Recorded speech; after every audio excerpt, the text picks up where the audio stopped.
Hi, everybody. Welcome to our session today on the good news science of screen time. Thank you for joining us.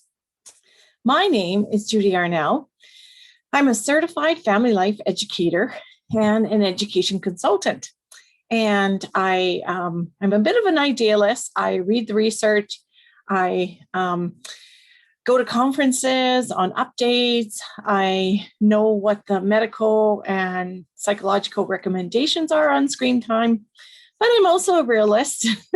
I am a parent myself. I have 5 children. And they have obvious exposure to screens. And we'll talk about that throughout the session today. I am also an author. I write books on non-punitive parenting and education. So these are the books I've written. And my 5 kids are all graduated. I actually did non-punitive parenting, raising 5 kids. And I have raised 5 teenagers, actually, without punishments, without taking doors off their rooms, without taking away their cell phones. We have problem solved everything. So one of my favorite books is Parenting with Patience, and it just talks about how to handle parent anger and stress, how to deal with children's anger, how everybody can get a grip in the family. The next one is Discipline Without Distress, which is about solving problems. It's all about non-punitive discipline and raising kids without punishment. And then I have a DVD out on how to manage screen time challenges. And I also have a little book, which has 1 page in it that says you're the best parent for your child. It's a great baby shower gift. Then I wrote a book called Attachment Parenting Tips, Raising Toddlers to Teens, and it's just tips in there. There's not a whole lot of theory. It's just ideas and strategies to help you with non-punitive parenting. And then the last one is Unschooling to University, all about self-directed education. And they've been translated into different languages, and I also teach online courses too. If you're interested in taking one of these courses, please see me at professionalparenting.ca. And I think every parent should have a tip jar on their table. I did this once and I got some quarters and chocolate bars. And then I put a wife's tip jar in the laundry room, and I set the precedence by putting a $50 bill in there. I didn't get anything in my tip jar, so I don't do anyone's laundry anymore. And I think teachers should have a tip jar too. I mean, they're dealing with a lot of different issues now in children, childhood, and screen time as well. So this is copyright, Professional Parenting Canada. Where does this information come from? That's always a good question to ask when you're surveying information. The information I present in this is derived from information from all these agencies and these books. Okay, let's get started. So let's talk about technology addiction and parenting. So often we hear from parents and they say, oh, my 6-year-old is addicted to screen time. My 10-year-old is addicted to screen time. And I really bristle at that word addiction because although screen time is compelling, in very, very few cases is it truly addiction. It's something that children can and do manage with practice and with scaffolding from very good parenting skills. So we tend to have a bit of a bias in our society in that real learning doesn't happen on a screen. We really push books.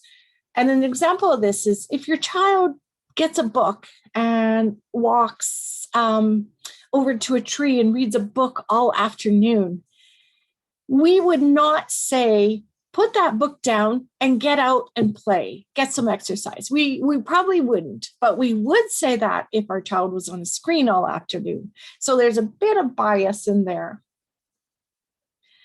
So here's a question. What is not technology of these things? I'll give you second to look at those. And while you're doing that, I'm going to turn off my video because sometimes it's very distracting from the slides, and I'll come back in the end. Okay, so if you guessed strawberry, you're correct. Strawberry is not technology. It's an item, but everything else is a tool or technology to do something.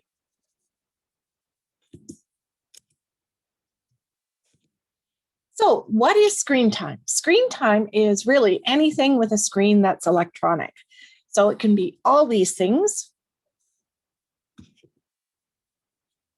And is screen time good or bad? Is technology good or bad? It depends on how it's used. If you go back, we can say all these things can be used for good and all these things can be used for bad, depending on what we do with them. And that's the same thing with technology. So today, I'm not going to say what's right for your family. You have to decide what's right. I'm going to share good news about technology because there is good news out there. And you have to decide how that fits in your family's digital consumption. And it all depends on your individual child, on what content they're accessing, and what context they're viewing that digital devices in. So I will lay out some recommendations, some brain facts, and you have to take that information and find out what works for your family. As of now, there are no clear evidence-based conclusions of the effect of technology on older children. When I'm talking older children, I mean 5 and up. And it's because we don't have very many long-term studies on technology and its effect on children's physical, emotional, social, and academic development. We do have some good studies now on the effect of technology on younger children and the impact on language development, but for older children, older than 5, we don't. So let's just talk a little bit about the brain, because this is about how technology affects that brain. So addiction. Is addiction caused by lack of willpower or brain impairment?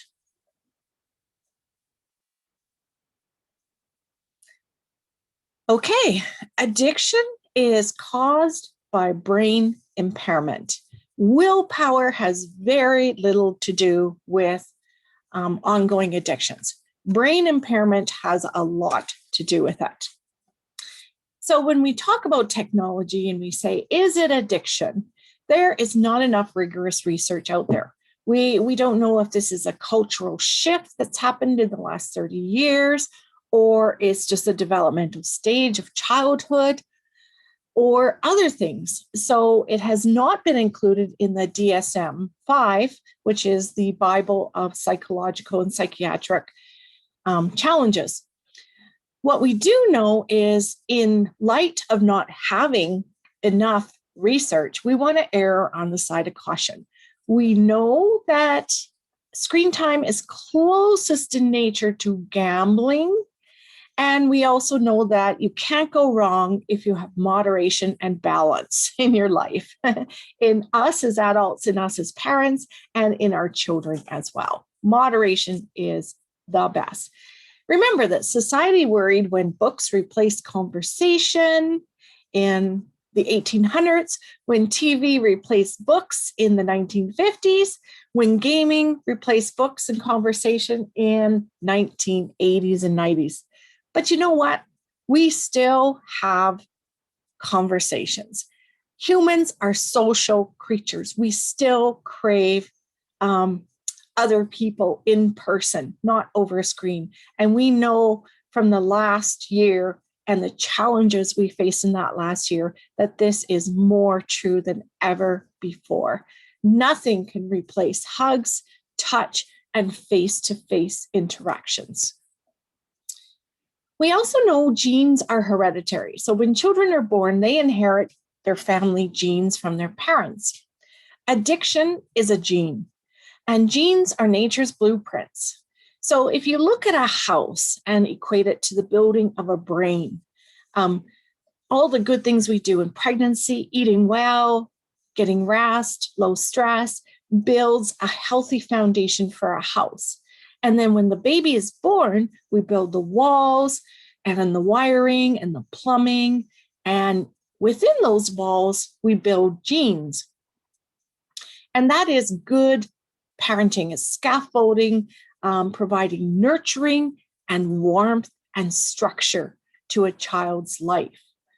Now, those genes may or may not express. Genes are those little red blocks here, and the flashlight means they're expressing, they're turning on. We don't know yet in science what effects, what stress turns on those genes that they express themselves. But we do know it happens. Oh, okay. Now, what is stress? Everybody has stress in their lives. We need a bit of stress in our lives to keep us going and healthy. But we need more of certain types of stress. We need positive stress in our lives. We don't want tolerable stress, and toxic stress can damage and impair our brains. Remember I said addictions are a result of brain impairment. Toxic stress can impair brains. So positive stress is motivational and builds resiliency. What positive stress does is, an example for a child is going to a new birthday party. For an adult, it may be making a presentation. What it does is it builds preparation. And once it's done and over with, the participants feel good. We think, wow, we've done it. We can do this again. That's positive stress. Tolerable stress is yucky stuff.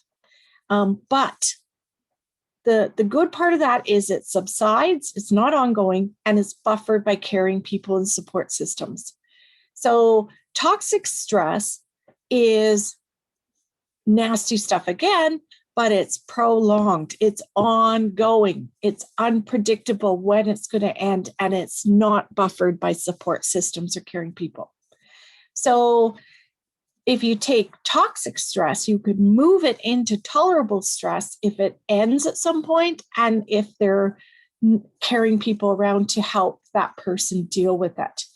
If a child doesn't have adults to help them deal with it, that toxic stress starts impacting their brain development and has effects on their future health and wellness of their person. So what happens? Well, when we're under stress, we release cortisol and adrenaline. And those things are very good if we are facing a bear in the woods. A bear in the woods is a great example from Dr. Nadine Burke-Harris.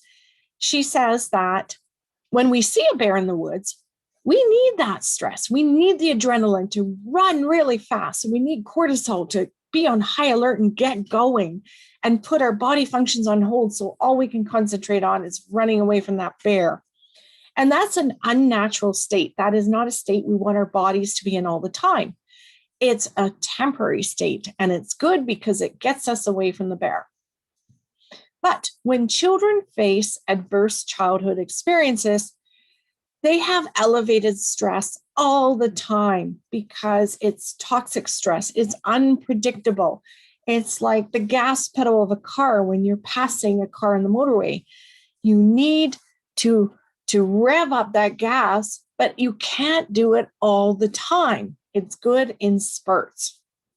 And that's the problem with cortisol and adrenaline.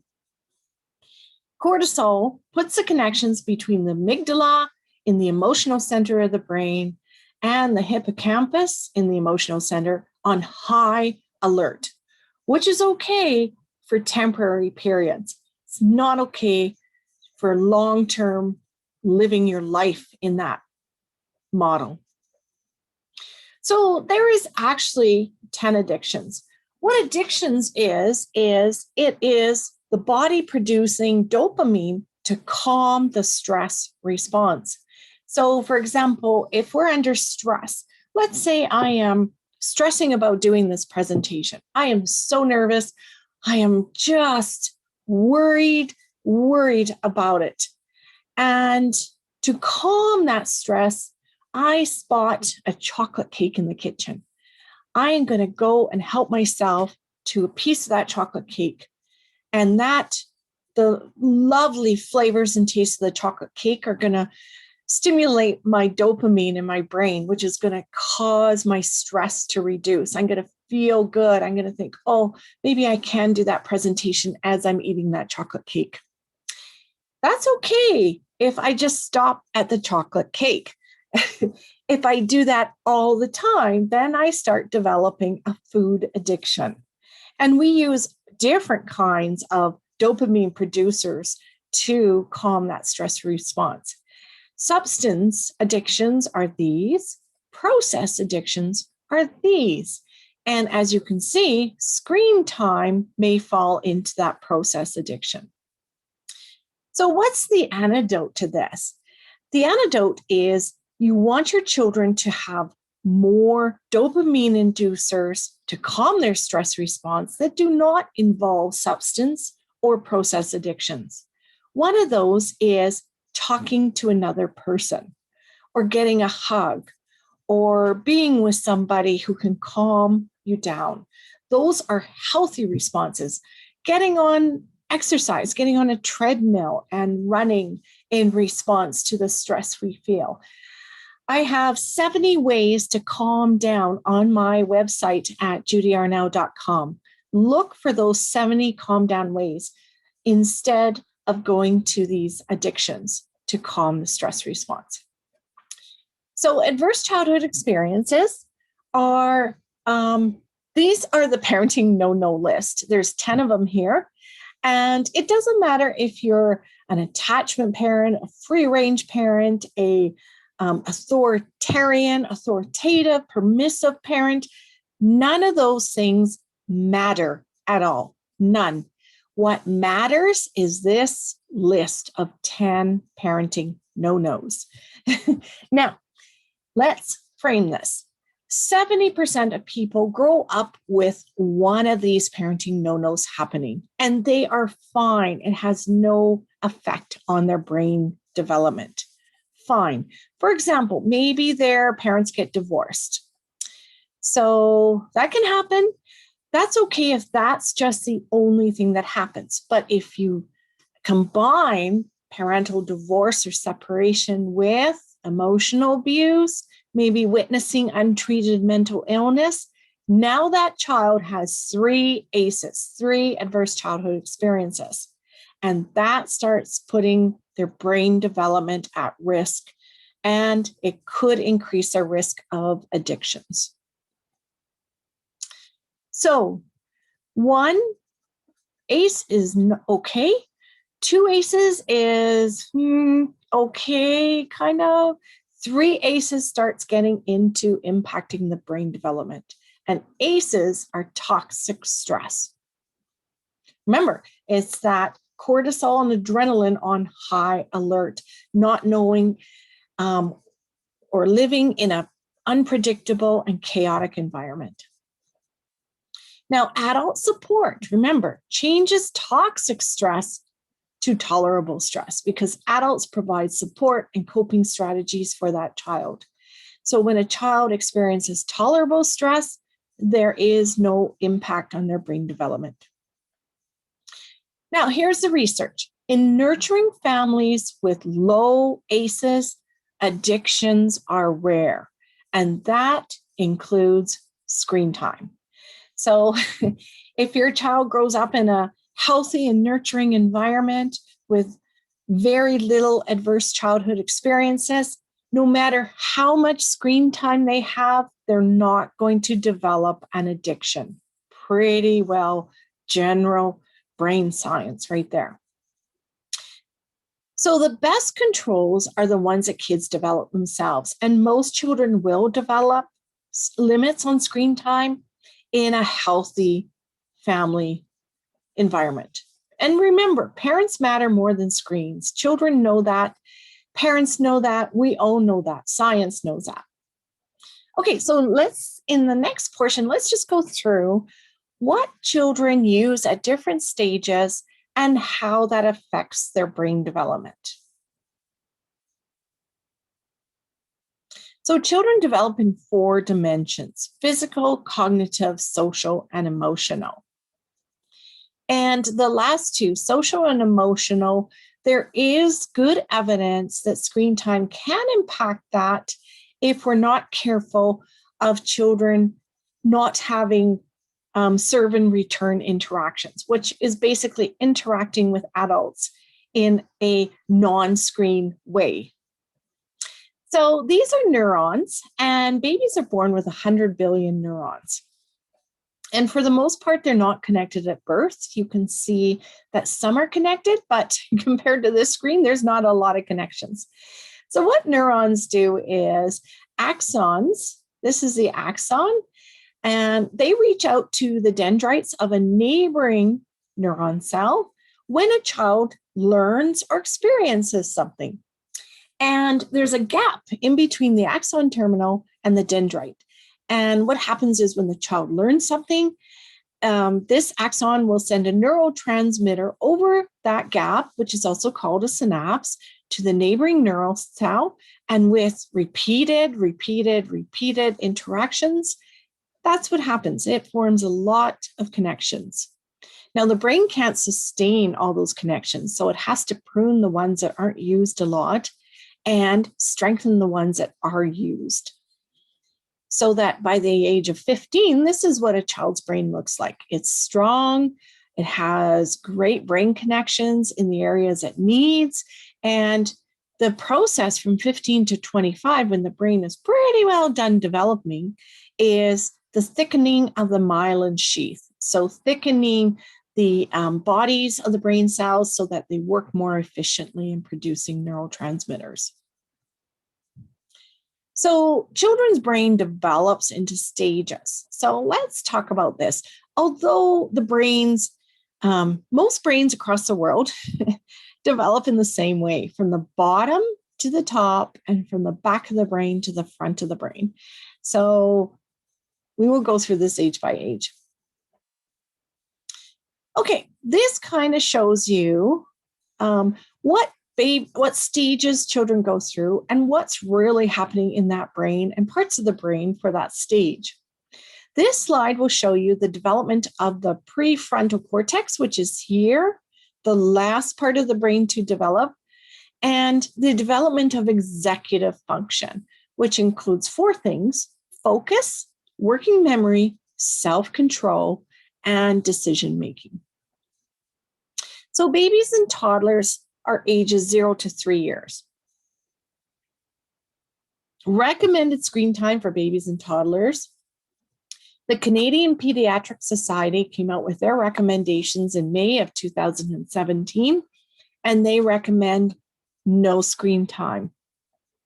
The American Academy of Pediatrics came out with their recommendations in October of 2015, and they recommend that under 18 months, no screen time except for video chat with family members, and under 2 years, about 20 minutes a day, quality programming with an adult.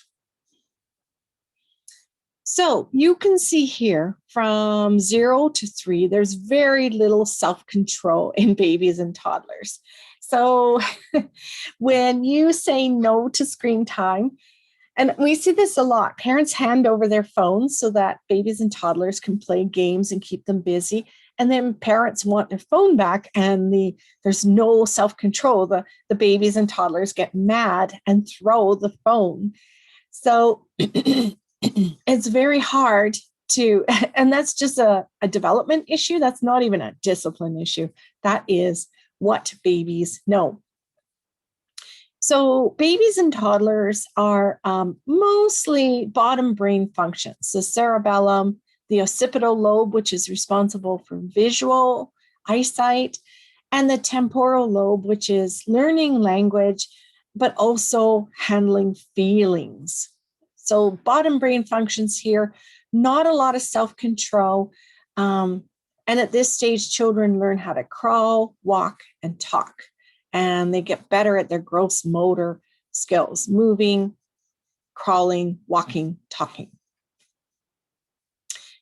But we put them in front of screens. And why do we do that? Because it keeps them engaged. So whether they're on the potty, waiting for the doctor, just sitting there with no toys, or in the car, or again, sitting there, or at restaurants, or even in transportation, we put them on screens. Okay, now, like I said before, there is some good research that shows that this can impact children's language development. And why? Why does that impact their language development? Probably because we're on our screens. We need to start talking to our children.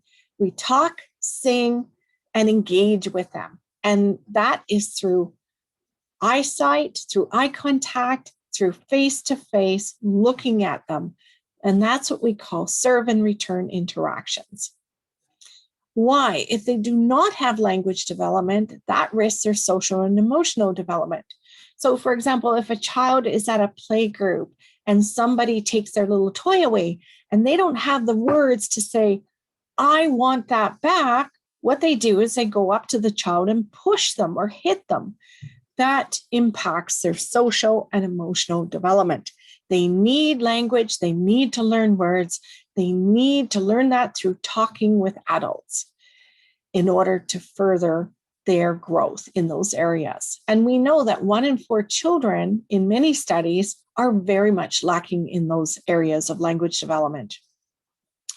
Language development takes place mostly even in utero, but also in that first year. Look at that big, big, big leap in that first year of life, and especially the first 3 years of life and 5 years, the first 5 years of life. Huge strides in language development. And we're raising the silent generation when we put them on screens and we do not interact with them. Now, it's okay to use screens as we need them as babysitters, but it's not okay to use them all the time. They need that face-to-face eye contact and interactions to build those brains. Okay, so this kind of shows you that brain connection in action. So this is learning. So here, this is your axon terminal coming from this neuron. This is a dendrite on another neuron. Let's watch this neurotransmitter come down the pathway. There it comes. Boom. Very nice. So this child is learning or experiencing something and making those brain connections. You see that neurotransmitter across that synapse. Beautiful. So how do we keep encouraging that experimentation? Children under age 5 learn best through 5 senses: seeing, hearing, smelling, tasting, touching. 5 senses. Screens only provide 2 senses: hearing and seeing. So if you want the full stimulation, make sure children have toys to play with or things to manipulate. This was something we packed on the go when we didn't bring iPads or screens along. It was Play-Doh, markers and paper, pipe cleaners, safety scissors, tape, deck of cards, pencil, pens, markers, flashlight. This kept kids busy. This is just a little lunch bag we threw in the diaper bag. And if kids are kept busy and creative, they will expand, they will grow their brains, make those connections so that they're much more creative when they're in their teen years and early adult years. Okay, let's look at preschoolers. This is age 3 to 5 years. Recommended total screen time for preschoolers, Canadian Pediatric Society and the American Academy of Pediatrics all say 1 hour per day of screen time, which everybody exceeds pretty well. Recommended physical activity, the Canadian Pediatric Society says 3 hours per day of active play. So this is under age 5, active play, and 1 hour of super energetic play. So what's happening here? In the brains of 3 to 5 year olds, they're taking a big leap in executive function, big leap in self-control, flexibility, working memory, focus, and decision-making. Huge leap. But they're still not there. The difference between a 3-year-old and a 6-year-old is huge. And that's why you can see this plateau between 6 and 13. That's why children don't start formal education until age 6. They need the self-control to sit and use their words and not hit their little friend or push something out of the way or take something from somebody else. So the big part of development here is the parietal lobe, and that's attention, language development, and sensory processing. That is sensory processing. They need to sense things through 5 senses: seeing, touching, tasting, smelling, and the other one, hearing. That's what it was. Yes. So their imagination's growing. Their parietal lobe is very, very sensitive at this point. They are taking everything in, and including the temporal lobe, the occipital lobe, and the cerebellum. That's the motor skills here. So that's what they're learning. Schoolagers, 6 to 12 years. Recommended screen time for school-age children are less than 2 hours a day. It used to be, but now it is more just have a balance. Both the Canadian Pediatric Society and American Academy of Pediatrics say have a balance, because as more and more children are going online in schools, they can't endorse recommendations anymore. This is a matter of culture exceeding recommendations. Physical activity for school-age children recommended is 30 minutes a day. This was my children when I told them I just had enough of them on screens. And I said, all right, you guys go outside and play. And I went to work and I came back and thought, gee, it's really quiet. I haven't seen them for 15 minutes. So I peeked my head outside, and here they are playing Wii remotes through a 1/2 inch of glass on the patio windows. They're smart little guys. So school-agers, what's happening now is that frontal lobe. So if you can't remember these parts, think of bottom brain babies, including the occipital lobe. Temporal lobe, toddlers, most sensitive in toddlerhood. Parietal lobe, most sensitive in preschooler. Frontal lobe, most sensitive here in 1st grade to elementary years.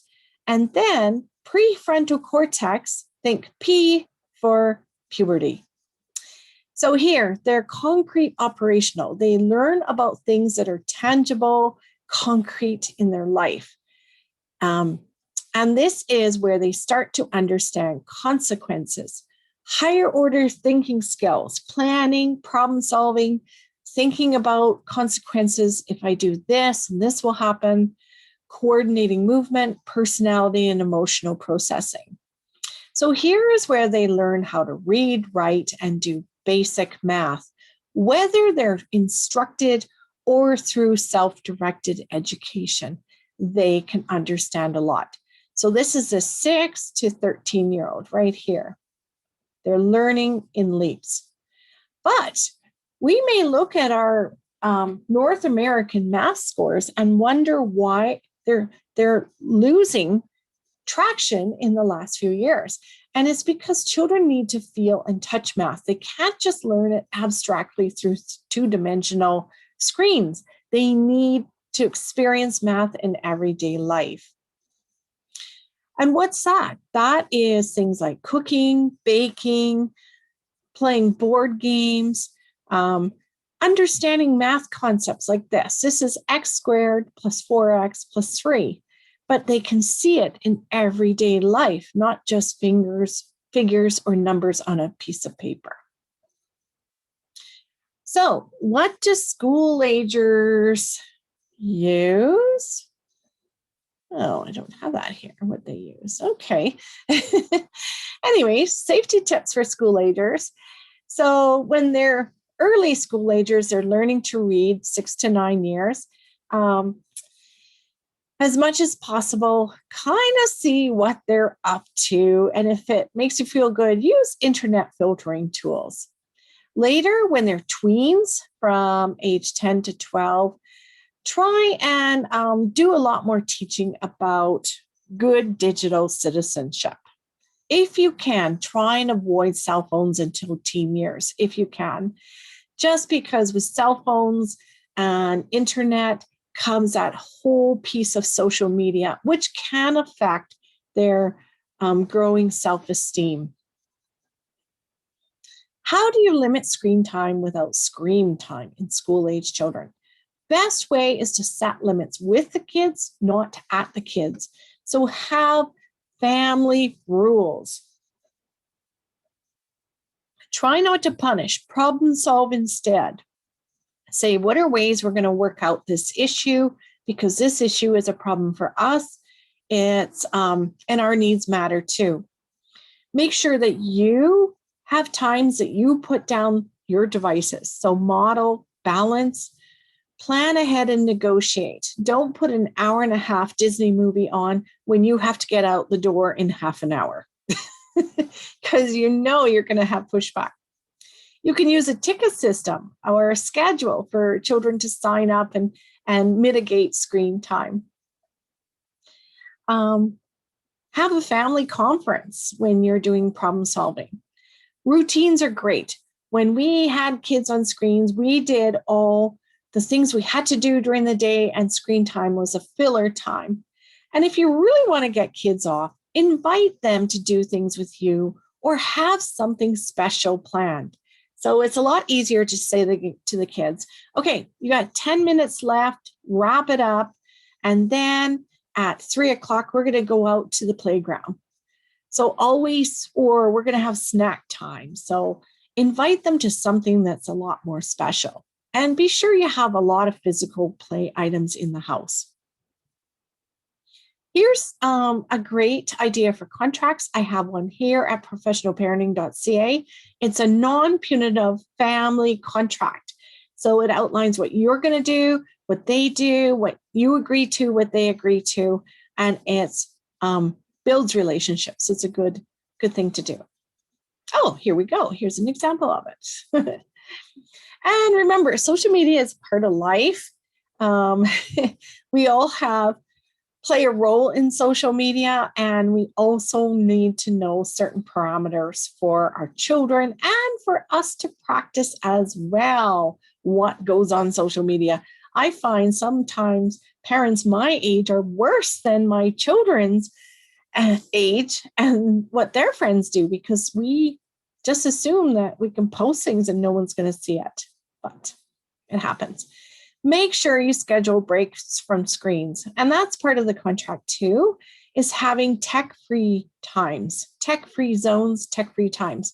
In our family, it was meal times, church, socializing with relatives, and when visitors dropped by. We had rules on when electronics would be turned off. We had rules on exercise, and we tried to live our lives that we give attention to people, and that takes precedence over electronics. Okay, and remember, you have the most power before the power bar is turned on. So be sure that when you're negotiating screen times, you do it before the kids get on them, and agree and say, look, we have to go to the dentist at 9 o'clock. So I'm going to give you a warning at 10 to 9 that we have to leave the house. Teenagers, 13 to 19 years. What's happening here? So again, that prefrontal cortex is happening. You can expect teenagers to start regulating their screen time by themselves. Here, about age 13 to 25 is that big final leap in self-control, decision-making, focus, and working memory.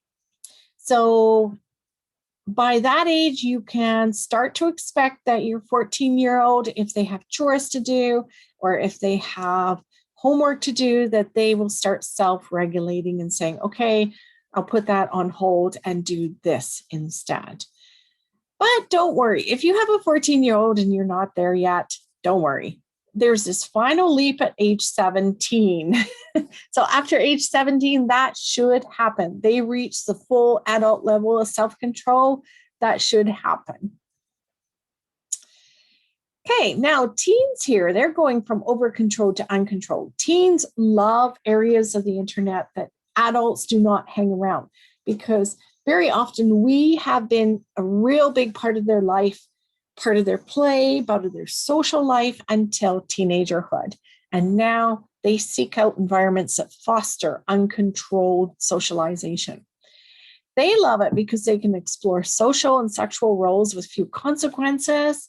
And it's where they want to be. They go from content consumers to content creators. And they do a lot of amazing content by them. Here's what they use. This is things they make, what they do. Very good creators. There's a lot of good stuff out there. Now, your role here changes. So when you have younger teens, you're more the teacher. When you have older teens, you're more the mentor, and moving into just a guide, advisor, and problem-solving brainstormer. You're helping them deal with their problems on the internet by this age. But number one safety tip, don't drive and use technology, especially when they're learning to drive and they're watching you. The main reason why teenagers use tech and drive is because they've seen their parents do it. Lock it in the trunk. Teaching etiquette on the internet. This is your last chance in teenagerhood, but this starts from day one. I used to say this should be taught in teenagerhood, but you should start teaching preschoolers about consent, about giving FaceTime priority, and then as they grow, give them more information about plagiarism, bullying, illegal downloading, posting photos of drugs, nudity, all those things. Okay, so let's just remember there's 7 keys of balance for all of us. Do we live in a state of mindfulness or continual partial attention? We would all live healthier lives if we're more mindful of what we're doing and who we're with. So those keys for a balanced life, every day you should have some type of social activity, spiritual activity, financial activity, like a job, family activity, like maybe family meal time, whether it's breakfast, dinner, snack, anytime, game night, physical activity we need every day, mental activity, time to unwind, reflect, learn, read, and our hobby and leisure activities. This is good, a healthy, balanced life in addition to screen time. And remember, you got to put those important things in your life first. And then, like us, screen time fills those important things in between the cracks. You can't go the other way around. There's a lot of benefits of screen time. Here are some of them. For example, we know that connection is the biggest one in the last year, connection of families, and also information. Information, we can be anonymous, great entertainment, and it connects families. Here's grandma watching her grandson graduate university across the ocean. So lots of good things. Academic benefits of video games is critical analytical thinking, problem-solving skills, information management, literacy skills, juggling competing interests under time constraints, developing pattern recognition and math operations, and it's a medium for creativity. Lots of good stuff. So if video games give all this, why are we asking not just how to get our boys off the computer, but how we get our girls on the computer? Do all these wonderful things. These were things my kids made that were spurred on by video games. So Pokemon, World of Warcraft, Kirby's, Thunderbirds, Zelda. They wrote stories, they made costumes, they made toys, they made Lego, they did artwork. Again, more things. This is a Minecraft cake, artwork, costumes, more artwork as they got older, more costumes. Got to wear them to Comic Fest. More artwork, memes, more memes, videos, blogs, you name it. Life skill benefits of gaming. It helps children relax, zone out, or gear up their adrenaline, either way. Teaches delayed gratification skills when they're doing mindless tasks to move up. Teaches focusing skills, builds self-esteem and confidence, provides a source in practice in emotional intelligence of handling anger. Socialization benefits. Helps team building, cooperation, group problem-solving skills, provides opportunities for negotiation, provides a playground not managed by adults, provides an opportunity to explore social roles safely, and connects parents and siblings together. Okay, so those are research and resource areas. If you'd like to know more about brain development, check out Palix Foundation, Canadian Pediatric Society, American Academy of Pediatrics, Beignet Institute of the Family, Kaiser Family Foundation, and Media Awareness Network are really good resources on screen time. And if you would like to stay in touch with me, I have a lot of resources on my blog, my education blog, which is unschoolingtouniversity.com, or my blog on parenting at judyarnall.com.